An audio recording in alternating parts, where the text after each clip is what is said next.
আসসালামু আলাইকুম ওয়া রাহমাতুল্লাহি ওয়া বারাকাতুহু। নিম্নলিখিত সংখ্যার শ্রেণীর সর্বশেষ সংখ্যার পরের সংখ্যাটি কত হবে? ৪৫তম বিসিএস। প্রথম দেওয়া আছে ১, তারপরে ২, তারপরে ৪, ৭, ১১।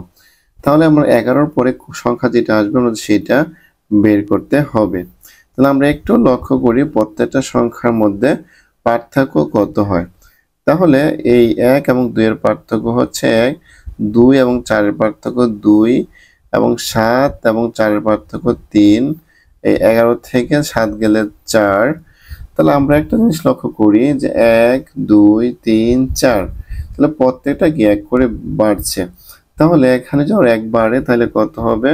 ৫ হবে। আরেকটা জিনিস লক্ষ্য করি যে এই ১ আর এই ১ যোগ করলে এই ২ আসছে। ২ যোগ ২ কত? ৪ আসছে এবং ৪ যোগ ৩ ৭, ৭ যোগ ৪ ১১। তাহলে ১১ যোগ ৫ কত হবে? ১১ যোগ ৫ হচ্ছে ১৬।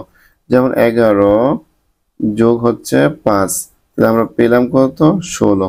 আমরা এখন অপশন চেক করে দেখি। অপশন গ ১৬, তাহলে ১৬ হচ্ছে এই কোশ্চেনের